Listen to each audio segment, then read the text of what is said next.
Good morning students. आज हम बात करेंगे भारत की प्रमुख फसलों की।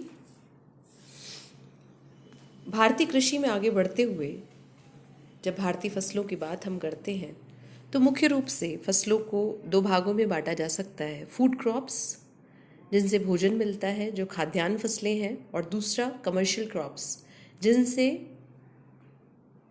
नकद की प्राप्ति होती है, नकदी फसलें भी जिन्हें कहा जाता है। इन सब का उत्पादन मृदा, जलवायु और कृषि संबंधी गतिविधियों पर निश्चित रूप से आश्रित है। भारत में जो मुख्य फसलें उत्पादित की जाती हैं उनमें धान, गेहूँ, मोटा अनाज, दालें, चाय, कॉफ़ी, गन्ना इत्यादि हैं। सबसे पहले हम बात करते हैं खाद्यान्न फसलों की। चावल, जो कि बहुत महत्वपूर्ण, भारत की एक मेजर जनसंख्या जिसका उपभोग करती है वो चावल है, और चाइना के बाद विश्व का सेकेंड लार्जेस्ट प्रोड्यूसर भारत है। खरीफ क्रॉप में ये आती है जिसमें उच्च तापमान 25 डिग्री सेल्सियस लगभग और उच्च आर्द्रता, एनुअल रेनफॉल 100 सेंटीमीटर या इससे अधिक चाहिए। अगर कम वर्षा के क्षेत्र हैं तो सिंचाई के माध्यम से इसका उत्पादन किया जाता है। राइस मुख्य रूप से प्लेन एरिया में, खासतौर से भारत में उत्तर पूर्वी क्षेत्र में, तटीय भागों में, डेल्टाइक प्रदेशों में उत्पादित किया जाता है। पंजाब, हरियाणा, पश्चिमी उत्तर प्रदेश इसके प्रमुख हिस्से हैं। बात हम करते हैं गेहूं की। भारत की सेकेंड मोस्ट इम्पॉर्टेंट जो खाद्यान्न फसल है वो गेहूं है, और भारत में उत्तरी और उत्तरी पश्चिमी भाग में उत्पादित की जाती है। रबी क्रॉप है। इसको ठंडा ग्रोइंग सीज़न बढ़ने के लिए इसके ठंडा सीज़न चाहिए और ब्राइट सनशाइन चाहिए पकने के समय। इसके लिए एनुअल रेनफॉल 50 से 75 सेंटीमीटर चाहिए, और इसके रेनफॉल इसको इवनली डिस्ट्रीब्यूटेड चाहिए। मुख्य रूप से दो भाग गंगा सतलुज प्लेन्स हैं, और black soil region, Deccan plateau में black soil region, major wheat producing जो स्टेट्स हैं वो पंजाब, हरियाणा, उत्तर प्रदेश, बिहार, राजस्थान और मध्य प्रदेश है। ये मैप बताता है, जैसा कि हम देख सकते हैं कि राइस प्रोडक्शन का कोस्टल, ये पूरा तटीय भाग इसके अंतर्गत है, उत्तरी भाग, उत्तर पूर्वी भाग जहाँ पर पर्याप्त जल है, और इसी तरह से गेहूं उत्पादक क्षेत्र में उत्तरी भाग जहाँ पर वर्षा 50 से 75 सेंटीमीटर और उच्च तापमान है, ग्रोइंग सीजन ठंडा है। इस प्रकार के क्षेत्र में मुख्य रूप से देखने को मिलता है। बात हम करते हैं मोटे अनाजों की, जिनमें ज्वार, बाजरा और रागी है। यद्यपि ये मोटे अनाज हैं लेकिन बहुत न्यूट्रिशनल होते हैं, बहुत पौष्टिक होते हैं। इनमें रागी बहुत रिच आयरन, कैल्शियम और अन्य पौष्टिक तत्वों में। Jowar third most important food crop है एरिया और प्रोडक्शन के लिए। Rain fed crops mostly grown in moist area, hardly need, इन्हें इरिगेशन की बहुत मुश्किल से ज़रूरत होती है। मेजर ज्वार प्रोडक्शन जो स्टेट्स हैं, प्रोड्यूसिंग जो स्टेट्स हैं, महाराष्ट्र, कर्नाटका, आंध्र प्रदेश और मध्य प्रदेश है। बाजरा सैंडी सॉइल और शैलो ब्लैक सॉइल में भी, छिछली काली मिट्टी में भी उगाया जाता है। मेजर बाजरा प्रोड्यूसिंग स्टेट राजस्थान, उत्तर प्रदेश, महाराष्ट्र, गुजरात और हरियाणा है। और रागी जो क्रॉप है उसको ड्राई सीजन चाहिए होता है। इसे red, black, Sandy, loamy, shallow soils बहुत इंपॉर्टेंट है। इनके स्टेट्स कर्नाटका, तमिलनाडु, हिमाचल प्रदेश, उत्तराखंड, सिक्किम, झारखंड और अरुणाचल प्रदेश है। ये मुख्य प्रोड्यूसर्स देख सकते हैं आप, जिनमें जब हम बात करते हैं बाजरा, मुख्य रूप से पश्चिमी राजस्थान, रेन शेडो एरिया जो वेस्टर्न घाट्स का है, जहाँ पर वर्षा कम है, वहाँ पर। रागी भी आंतरिक भागों में देखने को मुख्य रूप से मिलता है। और इसके अलावा जब हम बात करते हैं ज्वार की, तो ज्वार भी जो दक्कन प्लेटू का जो आंतरिक भाग है वहाँ पर ये पाए जाते हैं। मेज़, मक्का, ये फूड और फॉडर यानी कि चारे के रूप में, दोनों रूप में इस्तेमाल किया जाता है। खरीफ क्रॉप है, इसको टेम्परेचर 21 से 27 डिग्री सेल्सियस तक चाहिए, और पुरानी जलोढ़ मृदा इसके लिए अच्छी है। इसमें कुछ स्टेट्स लाइक बिहार में रावी सीजन में उत्पादित भी की जाती है ये। इसमें मॉडर्न इनपुट्स, हाई सीड्स, उच्च गुणवत्ता युक्त बीज, फर्टिलाइजर्स, सिंचाई के ने इसके उत्पादन को बढ़ाने में बहुत मदद की है। इसमें कर्नाटका, उत्तर प्रदेश, बिहार, आंध्र प्रदेश, तेलंगाना और मध्य प्रदेश मुख्य उत्पादक राज्य हैं।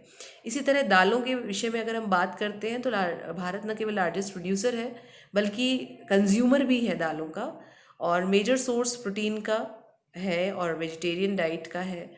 इसमें तुअर, उड़द, मूंग, मसूर, मटर, चना मुख्य जो दालें हैं। इसमें पल्सेस को खास तौर से कम मॉइस्चर चाहिए और ड्राई सीजन में भी सर्वाइव करता है। इसको सॉइल की फर्टिलिटी के लिए नाइट्रोजन फिक्सेशन करने के लिए इसको उत्पादित किया जाता है। रोटेशन, क्रॉप रोटेशन में भी इसको बहुत अधिक उगाया जाता है। मध्य प्रदेश, उत्तर प्रदेश, राजस्थान, महाराष्ट्र और कर्नाटका में इसका उत्पादन किया जाता है। इसी तरह गन्ने की अगर हम बात करते हैं तो गन्ना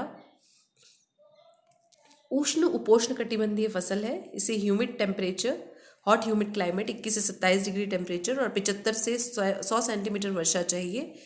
अगर कुछ क्षेत्रों में जहाँ पर वर्षा कम है वहाँ पर सिंचाई के द्वारा इसको परिवर्धित किया जाता है। इसमें वैरायटी ऑफ सॉइल में उत्पादित किया जाता है।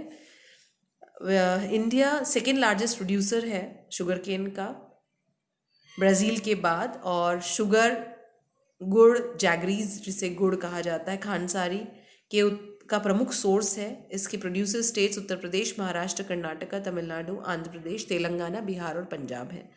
ऑयल सीड्स के अगर बारे में बात करें तो ग्राउंड नट, मूंगफली जो है वो सेकेंड लार्जेस्ट प्रोड्यूसर है चाइना के बाद। इसके अलावा जो अन्य मस्टर्ड, सरसों, कोकोनट, सीसम, तिल जिन्हें कहा जाता है, सोयाबीन, कैस्टर सीड्स इत्यादि का भी भारत प्रमुख उत्पादन करता है। लेकिन अगर हम इनमें बात करें तो मूंगफली बहुत महत्वपूर्ण है, जो कि खरीफ की फसल है और लगभग शेष ऑयल सीड का लगभग हाफ प्रोडक्शन जो है इसी का होता है। गुजरात इसका फर्स्ट लार्जेस्ट प्रोड्यूसर है। ब्लैक सॉइल के रीजन में उत्पादित किया जाता है। आंध्र प्रदेश, तमिलनाडु, आगे इसके अन्य क्षेत्र हैं। इसके अलावा दक्षिणी भारत में जो खरीफ में सीसम, जिसकी बात, तिल की बात हमने की, वो खरीफ में नॉर्थ में और रबी में साउथ इंडिया में उत्पादित किया जाता है। बात अगर हम रोपड़ जो या फिर नकदी फसलों की करते हैं तो उनमें चाय और कॉफ़ी प्रमुख है। कहवा, चाय का जो कल्टीवेशन है जिसकी बात हमने की रोपड़ कृषि के अंतर्गत आता है। पेय पदार्थ है ये, और मोस्ट जो है जो टी प्लांटेशंस हैं, जो बागान है, वो भारतीयों के द्वारा परिवर्धित किए गए हैं। और ट्रॉपिकल और सब ट्रॉपिकल क्लाइमेट में ये गहरी और उपजाऊ मृदा में, वेल ड्रेन, जिसमें पर्याप्त अच्छा ड्रेनेज सिस्टम है, उस मृदा में जो ह्यूमस से रिच है, ऑर्गेनिक मैटर हैं जिनमें, वहाँ पर ये उत्पादित की जा रही हैं। इसे स्किल लेबर की ज़रूरत पड़ती है, स्थानीय लेबर की ज़रूरत पड़ती है, और जिन्हें कि इनकी जो पत्तियां हैं उन्हें निकालने के लिए महिला लेबर की, महिला श्रमिकों की भी पर्याप्त मात्रा में ज़रूरत होती है। आसाम में दार्जिलिंग, जलपाईगुड़ी, वेस्ट बंगाल, तमिलनाडु, केरला, हिमाचल प्रदेश, मेघालय, आंध्र प्रदेश में इसका पर्याप्त उत्पादन किया जाता है। कॉफ़ी 2008 में 3.2% कॉफ़ी प्रोडक्शन भारत ने किया और इसे गुड क्वालिटी के लिए जाना जाता है। अरेबिका जो वैरायटी है वो अब यहाँ पर भी उत्पादित की जाती है और इसका ऑल ओवर वर्ल्ड में डिमांड भी है। इसमें बाबा बुदन की पहाड़ियों में कर्नाटक में, और वर्तमान में नीलगिरी कर्नाटका और केरल तमिलनाडु में इसका उत्पादन किया जाता है। ये मुख्य अगर हम देख सकते हैं इसको कि टी प्लांटेशन हिमाचल प्रदेश, दार्जिलिंग, असम और केरला मालाबार तट पर मुख्य रूप से हो रहा है, और इसी तरह से कॉफ़ी प्रोडक्शन कर्नाटका, तमिलनाडु, आंध्र प्रदेश, दक्षिणी राज्यों के अंतर्गत मुख्य रूप से किया जाता है। इसी तरह हॉर्टिकल्चर जो सेकंड लार्जेस्ट प्रोड्यूसर, जिसमें हॉर्टिकल्चर का तात्पर्य है फ्रूट और वेजिटेबल यानी फल और सब्जियों के उत्पादन को हॉर्टिकल्चर कहा जाता है, और भारत चाइना के बाद दूसरा बड़ा प्रोड्यूसर है। इसमें मैंगोज़, आम महाराष्ट्र, आंध्र प्रदेश, तेलंगाना, उत्तर प्रदेश, वेस्ट बंगाल में उत्पादित किए जाते हैं। संतरे नागपुर, चेरापूंजी, बनाना केरल में, मिज़ोरम, महाराष्ट्र, तमिलनाडु, लीची और गुआवा उत्तर प्रदेश, बिहार, पाइनएप्पल मेघालय में, और ग्रेप्स आंध्र प्रदेश में, तेलंगाना और महाराष्ट्र में। एप्पल, पेयर्स, एप्रिकॉट, वॉलनट ये जम्मू कश्मीर और हिमाचल प्रदेश के ठंडी क्लाइमेट के हैं, इसलिए वहाँ पर उत्पादित किए जाते हैं। इसी तरह इंडिया लगभग विश्व के वेजिटेबल्स के प्रोडक्शन का 13% उत्पादन करता है। और पी, कॉलीफ्लावर यानी फूल गोभी, प्याज, बंद गोभी आदि का प्रमुख उत्पादक देश है। नॉन फूड क्रॉप्स में रबड़, जिसके लिए इक्वेटोरियल टाइप का क्लाइमेट चाहिए, यानी कि भूमध्य रेखीय, उच्च तापमान, उच्च वर्षा, 200 सेंटीमीटर तक वर्षा, 25 डिग्री सेल्सियस तक तापमान इसमें चाहिए। इसमें केरल, तमिलनाडु, कर्नाटका, आंध्र प्रदेश और निकोबार, मेघालय में गारो हिल्स प्रमुख हैं। इसी तरह फाइबर क्रॉप्स में cotton, jute, hemp, natural silk का प्रोडक्शन भारत में किया जाता है। कोकून, सिल्क वर्म्स जो है वो सिल्क प्रोडक्शन के लिए बहुत महत्वपूर्ण है, सेरीकल्चर जिसे कहा जाता है। इन कॉटन के रिगार्ड में अगर हम बात करते हैं, कॉटन प्लांट मुख्य रूप से रॉ मटेरियल के रूप में, टेक्सटाइल इंडस्ट्री में रॉ मटेरियल के रूप में महत्वपूर्ण है। 2008 में भारत सेकेंड लार्जेस्ट प्रोड्यूसर रहा। ड्रायर पार्ट में इसका उत्पादन और ब्लैक सॉइल में इसका उत्पादन होता है। कॉटन प्रोड्यूसिंग जो मुख्य स्टेट्स हैं वो महाराष्ट्र, गुजरात, मध्य प्रदेश, कर्नाटक, आंध्र प्रदेश, तेलंगाना, तमिलनाडु, पंजाब, हरियाणा और उत्तर प्रदेश हैं।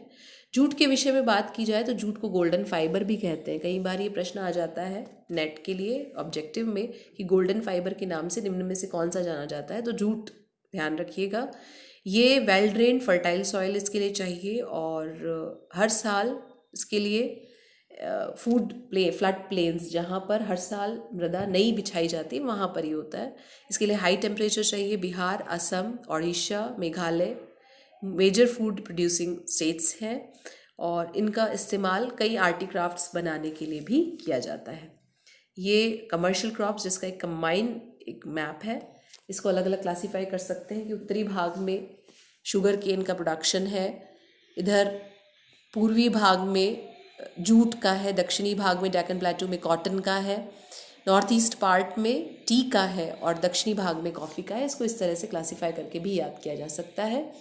तो इसका मैप आप पूरी तरह बना लीजिए। प्रश्न बन सकता है कि भारत की प्रमुख फसलें, उनका वितरण, आवश्यक दशाएं, भौगोलिक दशाएं का सचित्र मानचित्र सहित वर्णन कीजिए। तो इस प्रश्न को आप तैयार कर लीजिए। Thank you and take care.